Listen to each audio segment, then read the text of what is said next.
Now, in 1 Samuel chapter 2, there is a story of two vile, degenerate sons of Eli. Now, these sons of Eli were not only sons of Eli, because Eli was the chief priest. That would make his sons also priests, which would be servants of God, working in the temple in Shiloh. Now, with that being said, these people were not good people. Hophni and Phinehas had much disdain for the works and the customs of God. And this is discussed in 1 Samuel chapter 2 of the Bible. Now, the priest's custom with people was that when any man offered sacrifice, the priest's servants came while the flesh was in seething, which means that it was cooking or boiling, with a flesh hook of 3 teeth in his hand, and he would strike that flesh hook into the pan, and all that the flesh hook brought up the priest took for himself. So they did in Shiloh unto the Israelites that came thither. Also, before they burnt the fat, the priest's servants came and said to the man that sacrificed, Give flesh to roast, for the priest will not have sodden flesh of thee, but raw. And if any man said unto him, Let not fail to burn the fat presently, then take as much as thy soul desireth. Then he would answer him, No, but thou shalt give it to me now, and if not, I will take it by force. Wherefore the sin of the young men was great, and the people around the area began to abhor the offering of the Lord. But the sad part of that is, with Hophni and Phinehas coming and taking the offering before it was prepared, the sins of the people would not be forgiven. Which would be a conversation somewhat like this between two people. Hey, did you know that friggin' Hophni and Phinehas guy came up in here and looked at me right in the eye and made me give him my sacrifice? Dude, it took me a year since Jubilee to pay that sheep off. It was terrible. Now I can't even get sacrifices for my family. Our sins aren't covered, and we're like living outside the law now. So it ain't gonna work out very well. This is gonna be a pretty rough year, let me tell you.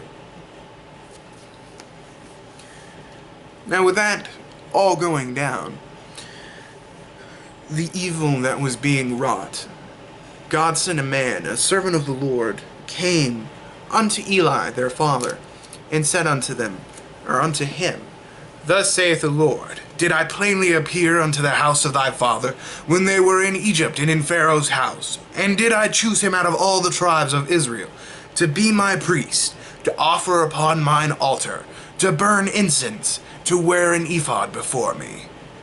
And did I give unto the house of thy father all the offerings made by fire, and of the children of Israel? Wherefore kick ye at my sacrifice, and at mine offering which I have commanded in my habitation, and honorest thyself and thy sons before me, and make thyselves fat on the chiefest of offerings from my people Israel.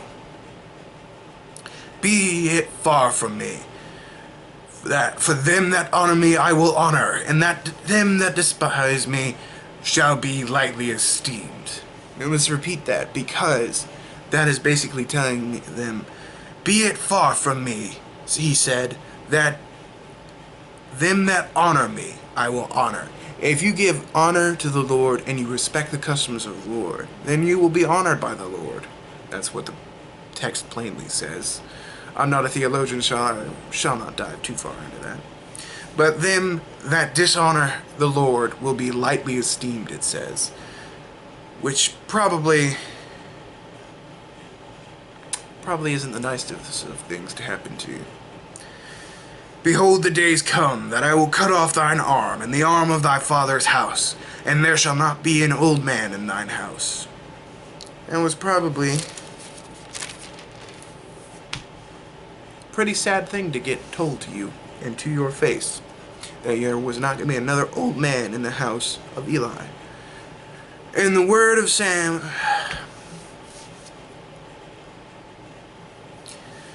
Now Israel went out against the Philistines to battle, and pitched beside Ebenezer. And the Philistines pitched in Aphek. And the Philistines put themselves in array against Israel. And when they joined the battle, Israel was smitten before the army in the field. About 4,000 men of Israel died. And when the elders were come into the camp, they looked and said, Wherefore hath the Lord smitten us today before the Philistines? Let us fetch the ark of the covenant of the Lord out of Shiloh unto us, that when it cometh it may save us out of the hands of our enemies. So the people sent to Shiloh to bring the ark of the covenant of the Lord from the city to their camp, in order that they might be protected and saved. Now, one of the probably poorer decisions that was brought along with that was that not only did they bring the Ark of the Covenant, they brought Hophni and Phinehas with them as well. And when the Ark of the Covenant was coming to the camp, the men of Israel shouted with a great shout, with so much emphasis and with so much power, that the Philistines heard it. To which they heard and said, What meaneth the shout of the Hebrews?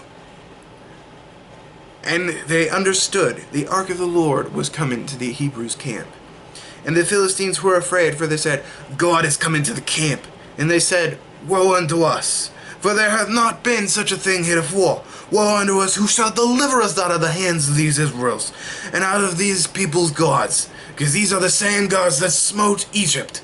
And everybody knows what happened to Egypt. And let me tell you, it wasn't friggin' pretty.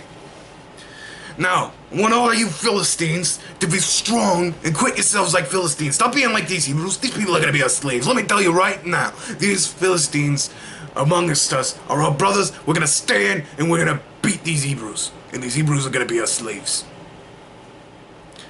And as they continued to goad themselves up and build themselves up, they went to battle against Israel.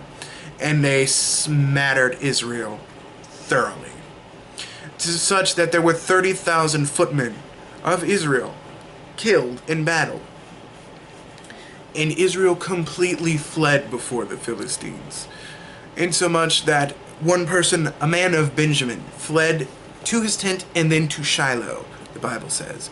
And when he came to Shiloh, he had his clothes torn, which was a symbol of mourning of the time. It was done when something bad had happened. And he had earth upon his head. And when he came, lo, Eli sat upon the gate. For his heart trembled for the ark of God. The funniest part of that is he's not trembling for his sons. He doesn't care about his sons. The only thing he cared about from his sons was the fact that they got him fat. Something I know about. Being fat.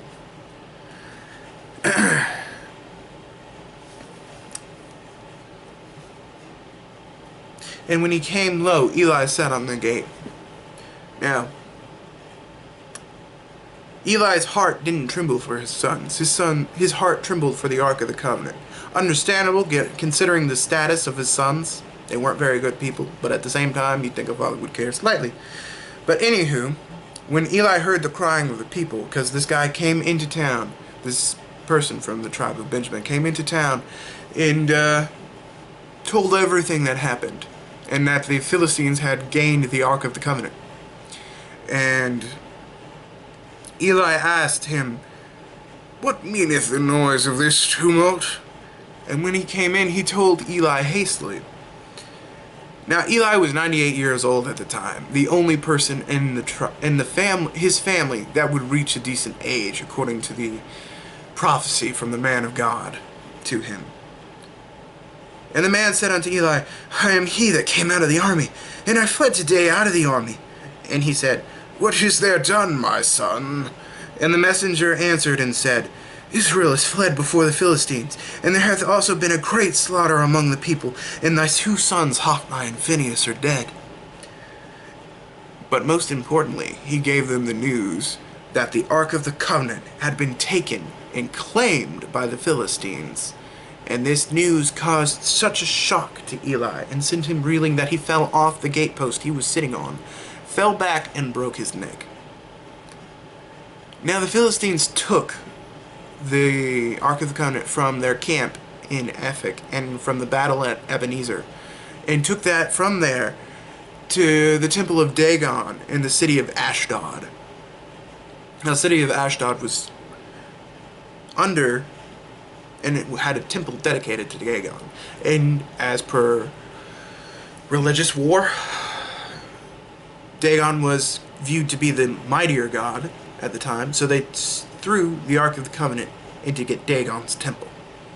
So, when it came the next day, two people, Vinny and Jimmy, as we shall call them, came in, and lo and behold, hey, yo, Vinny, the freaking Ark of the Covenant, we threw it in Dagon's temple, right? Yeah, man, we threw it in friggin' Dagon's temple. Well, let me tell you, friggin' the statue of Dagon has fallen over in front of the Ark of the Covenant. I mean, that's some shoddy craftsmanship. We should hang the guy that made it. This is the worst, absolutely the most terrible statue maker ever hired. Now we need to get this thing repaired. We need to put it back up so that the temple can get opened to all the worshippers today. You got it? Caprese? Capiche? The whole 9 yards? Well, yeah, I got it, man. We'll put it back up. So they put up the Ark of the Covenant, or they put up the statue of Dagon. And they went about their business until the next day. And when they came in the next day, what else had happened but the statue of Dagon had fallen over again. Vinny was probably quite irritated, calling Jimmy over. Vinny is irritated, let me tell you. Jimmy, look at this thing. The freaking statue has fallen over again. But not only has it fallen over this time, the head and the hands have come off the statue. Now that's, I don't know if it's heresy, I don't know if it's a failure in craftsmanship, but this is really bad. Because we can't even open the temple now until we get a new statue. Because there's no way we're gonna be able to patch this thing up. This is ridiculous. I threw friggin' Dagon's head over here, probably I can't even pick it up my own. It's probably what, 235 pounds? I need to go to the gym.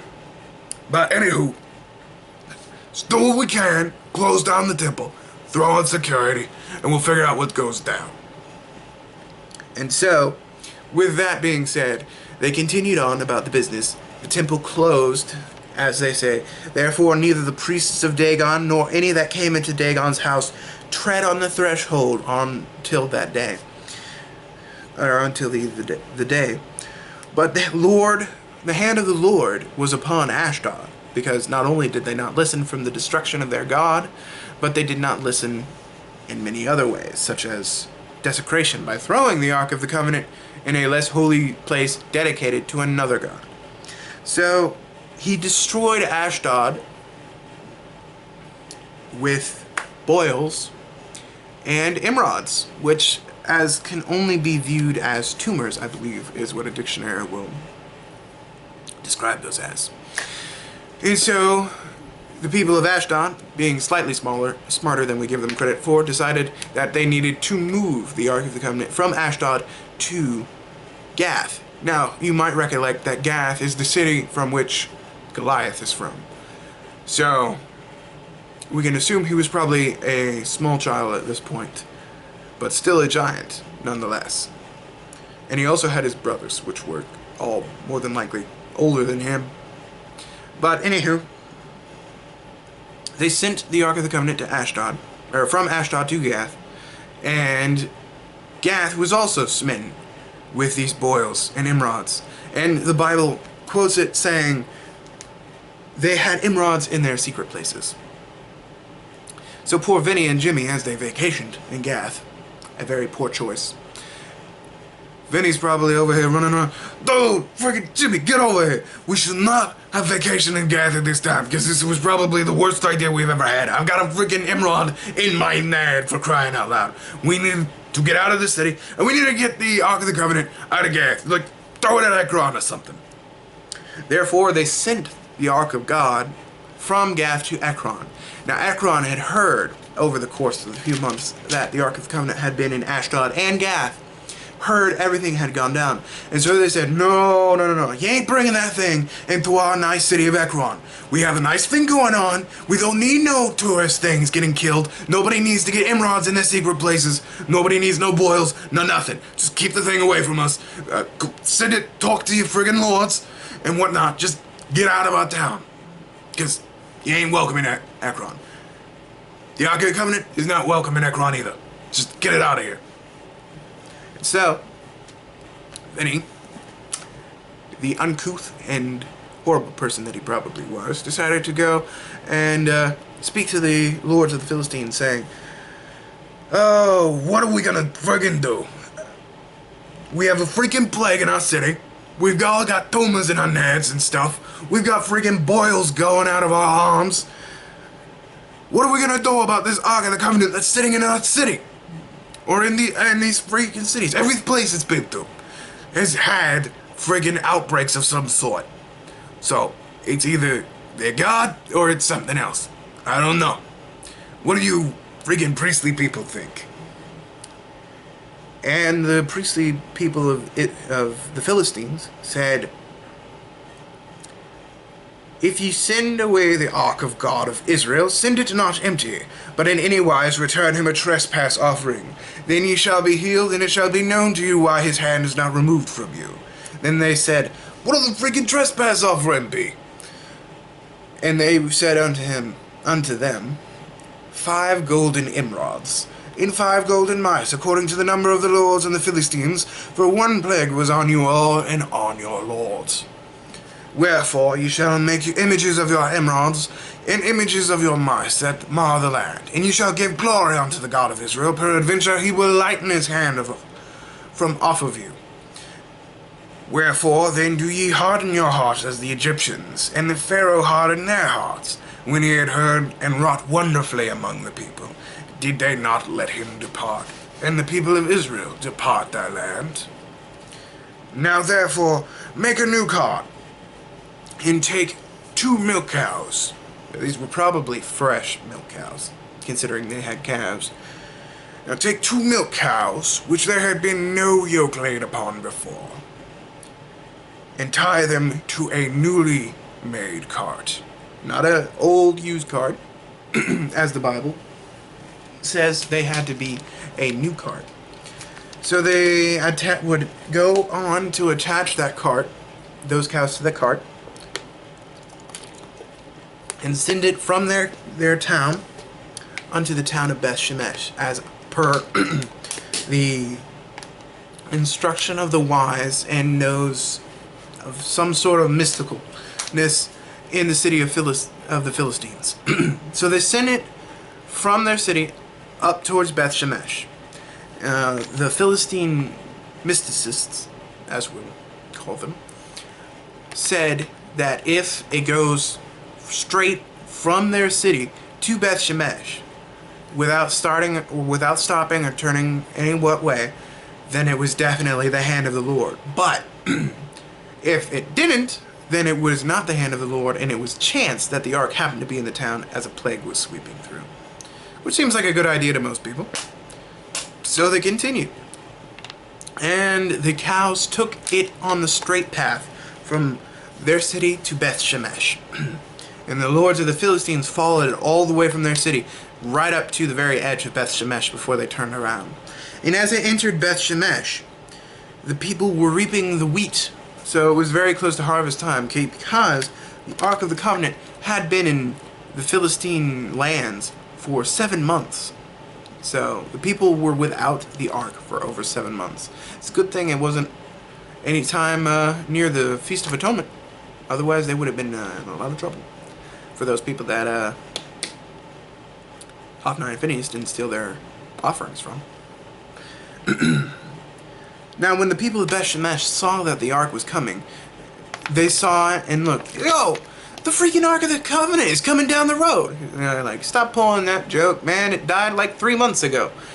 We're like, no, look at the freaking sunset. It's coming down the road. Dude, you're right. It is coming down the road.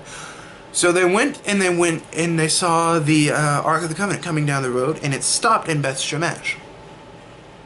Now these people saw the Ark of the Covenant and rejoiced, and some very greedy people happened to notice the mice and the golden emeralds, which I highly doubt many people wanted to touch, of the on a coffer next to the Ark of the Covenant. And some wise guy probably said, "Yo, there's probably more gold inside of the Ark of the Covenant. We should open it up and see what's inside." I don't know about that, man. You remember what happened with Hophni and Phinehas when they disregarded the commandments of the Lord? It didn't end very well for them.